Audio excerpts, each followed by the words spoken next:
गरीब साध साध सब नेक हैं, आप अपनी ठोरे। जो सतलोक ले जावेंगे वो साधु कोई और।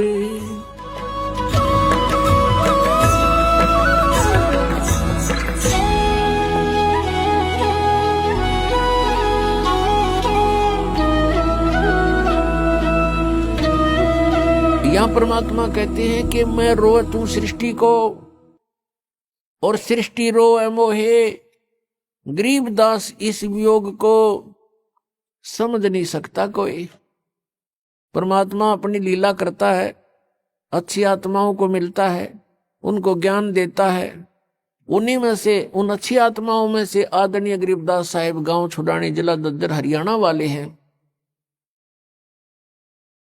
और उनको भगवान मिले, सतलोक लेकर गए, सचखंड दिखाया, सब व्यवस्था दिखाई, ब्रह्मा विष्णु महेश के लोक दिखाए, धर्मराज का स्थान दिखाया। और जहां प्राणी नरक में दुख पा रहे थे वो स्थान दिखाया। यहाँ का नकली स्वर्ग महास्वर्ग दिखाया। यहाँ के नकली कंस्ट्रक्शन कर रखी है, इस काल ने अपनी दुर्गा शक्ति से करवा रखी है।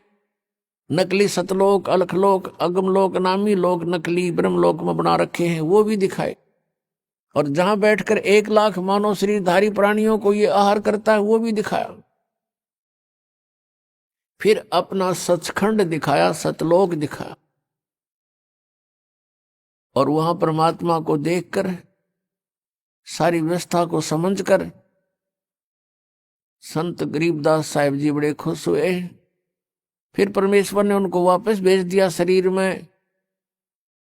उस समय गरीबदास जी के शरीर की अंतोष्टि करने की तैयारी थी। मृत जान लिया था, क्योंकि आत्मा को परमात्मा निकाल ले गए थे। चिता के ऊपर रख दिया था तो परमेश्वर ने वापस भेज दिया, तभी वो चिता पर ही हलचल हो गई। नीचे उतर आए, उठकर चल पड़े, परमात्मा की आंखों देखे, उस व्यवस्था का गुणगान करने लगे अपनी अमृतवाणी में।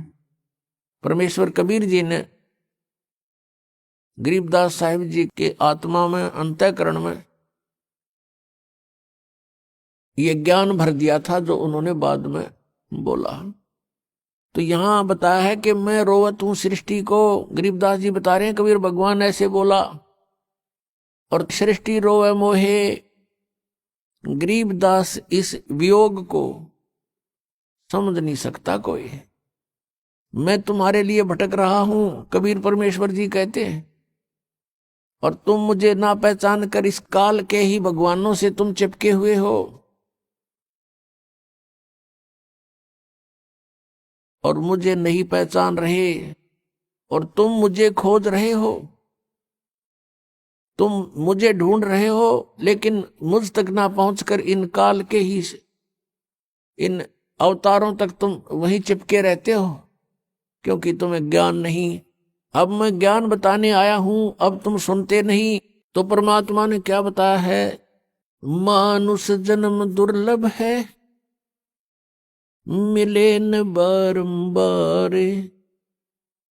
तरवर से पत्ता टूट गिरे, वो बहोर न लगता डार। राम रटत कन्या भली, साकेट बलो न पूते। छेरी के गल में गलथना, जिसमें दूध ना मूते। राम रटत दारी दर भलो, टूटी घर की छान। वो कंचन महल किस काम के, जहां भक्ति नहीं भगवान। राम रटत कोढ़ी भलो, चू चू पड़े जो चाम। वो सुंदर शरीर किस काम का, जा मुख नहीं नाम। कबीर जिह्वा तो वाहे भली, जो रटे हरि नाम। नहीं तो काट फेंक दियो, ये मुख में भलो ना चाम। ये मानव शरीर परमात्मा ने हमें कल्याण कराने के लिए दिया है, मोक्ष प्राप्ति के लिए दिया है। इसका यथार्थ ज्ञान ना होने से हम दुरुपयोग करते रहे, केवल इससे अपने निर्वाह के लिए ही इसका प्रयोग करते रहे। जो क्रियाएं हम भक्ति को छोड़कर, सत्साधना को छोड़कर अन्य जो क्रियाएं करते हैं, वो पशु भी करते हैं, पक्षी भी करते हैं, सभी प्राणी करते हैं। तो मनुष्य में और अन्य प्राणियों में फिर भिन्नता क्या रही, क्या आवश्यकता थी इस मनुष्य जीवन की? पुण्यात्माओं,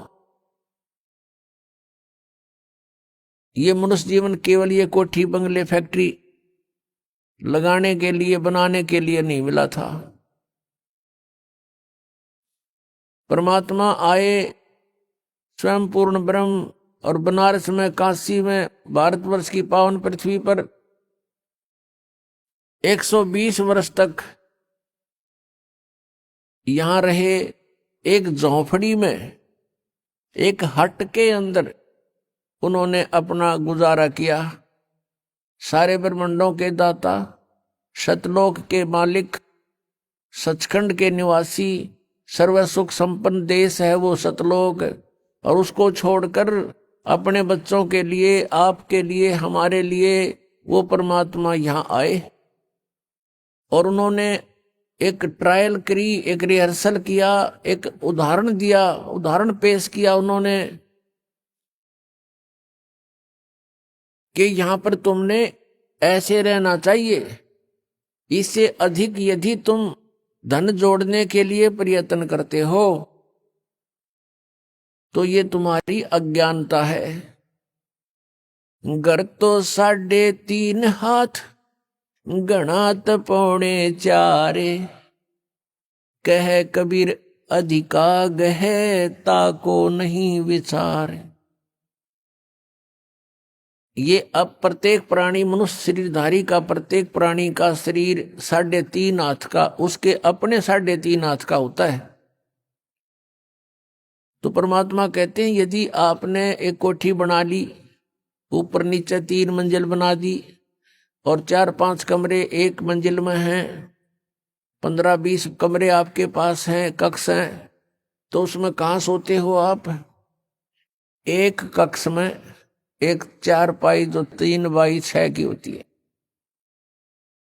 उसको किसी कोने में डाल ले उस कक्ष के कमरे के, बाकी कोठी व्यर्थ है। तो पुण्यात्माओं, हम जीव हैं, हम देखा देखी करते हैं गलतियां, और वो पीव थे, सर्व संपन्न होते हुए भी अब कभी भी डगमग नहीं हुए, एक झोंपड़ी में आजीवन रहे। वो ये दिखाना चाहते थे यदि तुमने कल्याण कराना है तो यहाँ की सब आवश्यकताओं को मिनिमाइज करो, बहुत कम करो, और ये अननेसेसरी जो आपकी रिक्वायरमेंट है, अनावश्यक जो आपकी आवश्यकताएं हैं, ये आपके भक्ति में बाधा है, ये टेंशन पैदा करती हैं, और टेंशन से भगवान की भक्ति नहीं बनती। आप ये देख करके कि उसने ऐसी कोठी बनाई, मैं भी ऐसी बनाऊं, उसने इतना पैसा कमा लिया, मैं भी कमाऊं। आपने परमात्मा पाने के लिए परमात्मा कबीर जी द्वारा दिए गए उदाहरण, उनके द्वारा दिए गए ज्ञान को आधार बना के कदम रखना पड़ेगा, तब हम सफल हो सकते हैं। नहीं तो ठीक है, जैसा आप भक्ति करोगे वैसा फल आपको मिल ही जाएगा, लेकिन ये फल आपका यहीं बर्बाद हो जाएगा।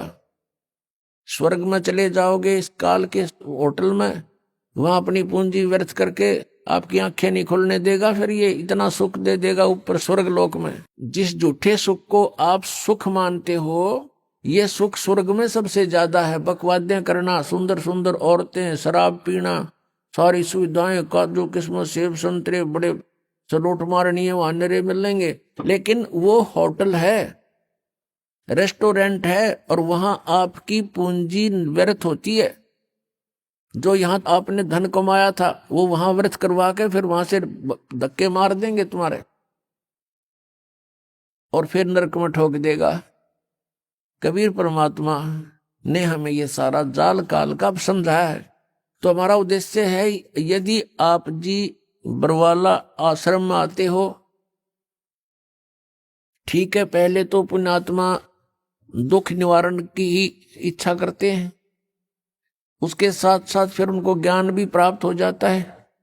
ये समर्थ परमात्मा है कबीर जी, और ये सब कुछ कर सकते हैं, आपके सर्व कष्टों का निवारण भी कर देंगे। लेकिन जब आप सुखी हो जाते हो, परमात्मा से दूर हो जाते हो, ये एक ऐसी हमारे अंदर एक बुराई है या कमी है, त्रुटि है। हम सतलोक में थे और सतलोक के अंदर हमारे को कोई असुविधा नहीं थी, सारे सुख भगवान ने दे रखे थे, कबीर परमेश्वर ने, सत्य पुरुष ने। उस सुख में हम परमात्मा को भूले थे और इस काल को चाहने लग गए थे। ये तपस्या कर रहा था खड़ा होकर के, हम भगवान को भूलकर इसको चाहने लगे। परमात्मा कबीर जी ने बहुत बार हमें संकेत किया, लेकिन हम बाज नहीं आए। हम परमात्मा के दिल से उतर गए, उन्होंने हमें हृदय से रिजेक्ट कर दिया, और फिर हम इस काल के साथ यहाँ इसके लोक में आ गए। इसने तपस्या करके ये 21 ब्रह्मांड प्राप्त कर रखे हैं और हम वैसे लटक के आ गए इसके साथ में। अब इसने हमारे साथ वो प्रतिशोध किया है, क्योंकि इसने वहां गलती की थी। परमेश्वर कबीर जी ने इसको वहां से निकाल दिया था, निष्कासित कर दिया था, इंक्लूडिंग ऑल ब्रह्मांड, इसके सारे ब्रह्मांड दे करके बाहर निकाल दिया था 21 के 21। और हमने जो गलती की थी, हम इसकी साथ स्व इच्छा से आए थे, हम भगवान भूल गए उस सुख में, और उसके बाद हम कितने कैर हो रहे हमारे ऊपर। पुण्यात्माओं, ये दंत कथा मत समझना, क्योंकि आज तक आपने केवल सिंपल कथाएं सुनी है रामायण और महाभारत की, आप उनको सत्य मान रहे हो। सत्य तो है वो जिस सतर की है, वो घटना ऐसी घटी है, लेकिन ये जो कथा है ये वो अमर कथा है, अनमोल कथा है। ये वो ज्ञान है, तत्व ज्ञान, जो अभी तक किसी के पास नहीं था। परमात्मा ने कहा था, धर्मदास तो लाख दुहाई, ये मूल ज्ञान की दबार ना जाई। मूल ज्ञान बाहर जो पर ही, बिजली पीडी हंस नीतर ही। मूल ज्ञान तब तक छुपाई जब तक ये द्वादश पंथ ना मिट जाए। तो पुण्यात्माओं, आप जी ये ना सोचना कि वैसे कथाएं हैं, ये सच्ची कथाएं हैं। हम वहां रहते थे, हम यहाँ के नहीं है। आज आप विचार भी करना चाहिए, जोर देना चाहिए बुद्धि पर, क्योंकि काल ने इतना प्रेशर बना रखा है कि जीव इतनी देर सोच नहीं सकता। उसी समय इसको कोई समस्या याद आ जाती है, कोई और बकवाद याद आ जाती है, इस तरह हट जाता है ये मन वहां से। तो हमने इस बात को गहराई से सोचना पड़ेगा। आज आप समझते हो मुझे सब सुख है, पुत्र हैं, पुत्रियां हैं, उनके भी संतान हो गई है, बढ़िया मकान है, खूब बढ़िया व्यवस्था है, और कल मृत्यु हो जाती है आपके पुत्र की, टक्कर मार कर रो रहा प्राणी, आपकी मृत्यु हो जाती है, तो आपका क्या है यहाँ पर। तो पुण्यात्माओं, इसको गहराई से सोचना पड़ेगा, तभी ये ज्ञान समझ में आओगा। यदि आप बरवाला आश्रम में आते हो तो मोक्ष को उद्देश्य मान कराना, केवल यहाँ संकट निवारण के लिए ही नहीं, यहाँ कोई झाड़े लाने वाली व्यवस्था नहीं है। यहाँ पर मोक्ष उद्देश्य मानकर आना, फिर आपको सर्व सुख होगा, और उस सुख में फिर आप भूल ना जाना परमात्मा को पुनः। इसलिए ये याद दिलाई जाती है कि हम कहाँ मार खाते हैं, काल का दाव कहाँ लगता है।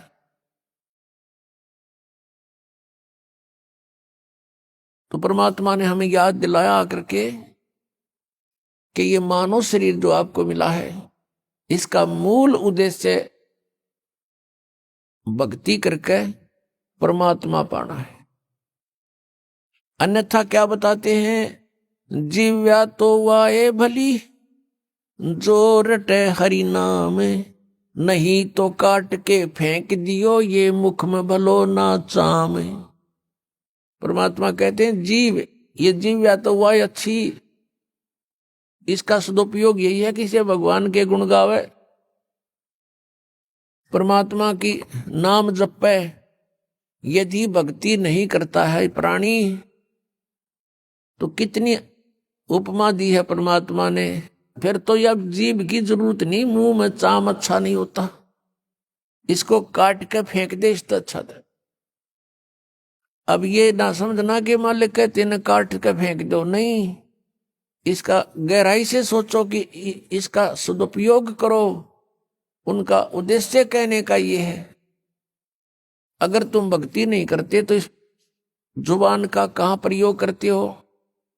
जैसे कोई शक्तिशाली व्यक्ति है, बलवान व्यक्ति है, और दुर्बल व्यक्ति को इस जुबान रूपी तलवार से ऐसा जख्म कर देता है, ऐसे कुशब्द बोल देता है, वो दुर्बल व्यक्ति रोता रहता है, आत्मा बद्दुआएं देती है उसको।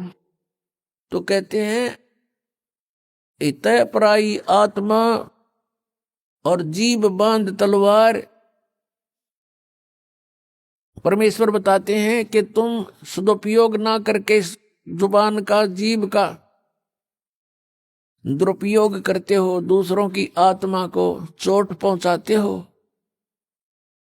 और कहीं किसी की झूठी गवाही दे देते हो, या कोई सारा दिन अपने पेट के लिए 100 झूठ बोलते हो, 100 हेरा फेरी करते हो, इससे ऐसे रागनी गाते हो, गाने गाते हो, तो ये दुरुपयोग कर रहे हो आप इसका।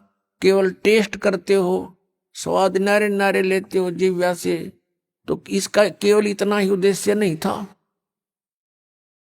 इसका मूल उद्देश्य है परमात्मा के गुण गाना और राम का नाम रटना है। फिर परमात्मा क्या बताते हैं, मानुष जन्म पाया कर नहीं रटे हरि नाम, जैसे कुआ जल बिना फिर बनवाया क्या काम। अब जैसे जिस कूप में जल नहीं है उसका नाम कूप अवश्य है, पर गुण कूप के नहीं। इसी प्रकार मनुष्य जीवन आपका है, यदि आप सत भक्ति करते हो तो मनुष्य के गुण हैं, अन्यथा मनुष्य के गुण नहीं। परमात्मा की भक्ति ना करके अन्य जो क्रियाएं वो सभी पशु पक्षी भी करते हैं, तो मनुष्य का जीवन उन्हीं के तुल्य बताया परमात्मा।